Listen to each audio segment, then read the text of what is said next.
Statement. Well, we're extraordinarily grateful to the Right Honourable Lady, but I think it can wait.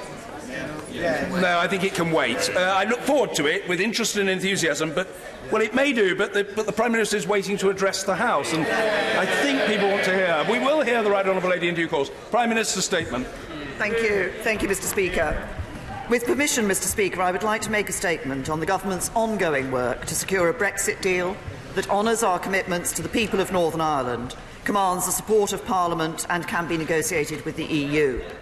On the 29th of January, this House gave me a clear mandate and sent an unequivocal message to the European Union. Last week, I took that message to Brussels. I met President Juncker, President Tusk and the President of the European Parliament, Antonio Tajani, and I told them clearly what Parliament wanted in order to unite behind a withdrawal agreement, namely legally binding changes to the backstop. And I explained to them the three ways in which this can be achieved. First, the backstop could be replaced with alternative arrangements to avoid a hard border between Northern Ireland and Ireland. Yesterday, my Right Honourable friend, the Secretary of State for exiting the European Union, met with Michel Barnier to discuss the ideas put forward by the Alternative Arrangements Working Group, comprised of a number of my honourable and Right Honourable friends. I'm grateful to that group for their work, and we are continuing to explore their ideas. Secondly, there could be a legally binding time limit to the existing backstop. Or third, there could be a legally binding unilateral exit clause to that backstop. Given both sides agree we do not ever want to use the backstop, and that if we did it would be temporary, we believe it is reasonable to ask for legally binding changes to this effect. Mr. Speaker, as expected, President Juncker maintained the EU's position that they will not reopen the withdrawal agreement. And I set out the UK's position, strengthened by the mandate that this House gave me, that this House needs to see legally binding changes to the backstop, and that can be achieved by changes to the withdrawal agreement. We both agree that our team should hold further talks to find a way forward, and he and I will meet again before the end of February to take stock of those discussions. So our work continues. The Secretary of State and the Chancellor of the Duchy of Lancaster are today in Strasbourg, and last week the Attorney-General was in Dublin to meet his Irish counterpart. And following my own visits to Brussels, Northern Ireland and Ireland last week, I welcomed the Prime Minister of Malta to Downing Street yesterday, and I will be speaking to other EU27 leaders today and throughout the week. The Right Honourable Gentleman, the Leader of the Opposition, shares the concerns of this House on the backstop. I welcome his willingness to sit down and talk to me, and I look forward to continuing our discussions. Indeed, government ministers will be meeting with members of his team tomorrow. I think there are a number of areas where the whole House should be able to come together. In particular, I believe we have a shared determination across this House not to allow the UK leaving the EU to mean any lowering of standards in relation to workers' rights, environmental protections or health and safety. I have met trade unions and with members from across the House, and my Right Honourable friend, the Business Secretary, is leading work to ensure that we fully address all concerns about these vital issues. We've already made legally binding commitments to no regression in these areas if we were to enter the backstop, and we are prepared to consider legislating to give these commitments force in UK law. And in the interests of building support across the House, we're also prepared to commit to asking Parliament whether it wishes to follow suit whenever the EU changes its standards in these areas. And of course, we don't need to automatically follow EU standards in order to lead the way, as we have done in the past under both Conservative and Labour governments. The UK has a proud tradition of leading the way in workers' rights.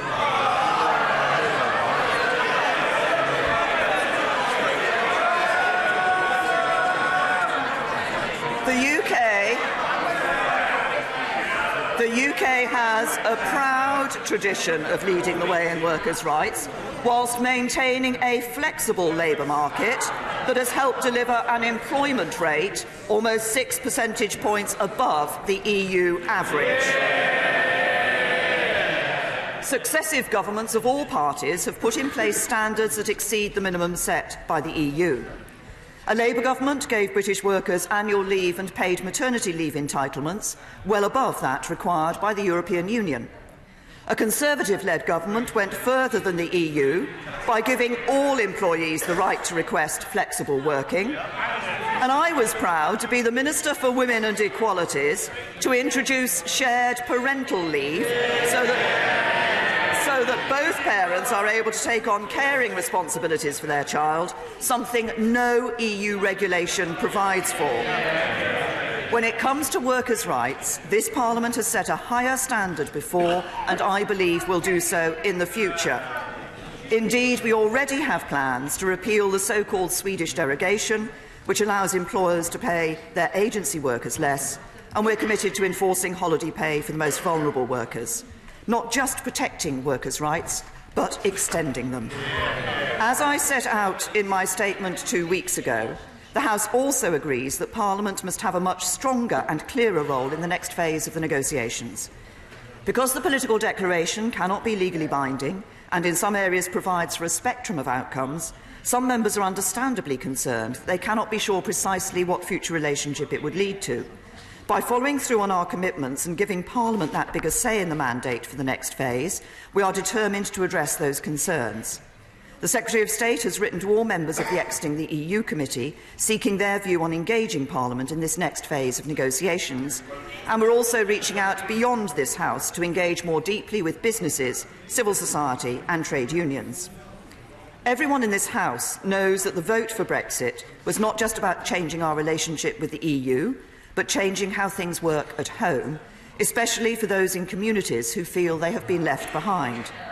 Addressing this and widening opportunities is the mission of this government that I set out on my first day as Prime Minister.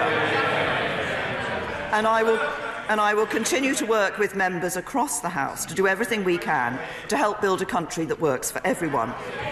But, Mr. Speaker, one area where the Right Honourable Gentleman, the Leader of the Opposition, and I do not agree is on his suggestion that the UK should remain a member of the EU Customs Union. I would gently point out that the House of Commons has already voted against this. And in any case,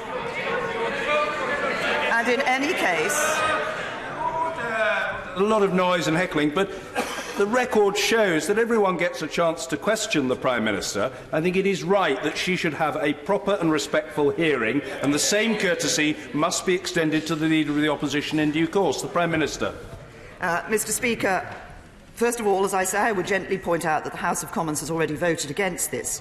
And in any case, membership of the Customs Union would be a less desirable outcome than that which is provided for in the political declaration. That would deliver no tariffs, fees, charges or quantitative restrictions across all sectors, and no checks on rules of origin. But crucially, it would also provide for the development of an independent trade policy for the UK that would allow us to strike our own trade deals around the world, something the Labour Party once supported. On Thursday, as I promised in the House last month, we will bring forward an amendable motion.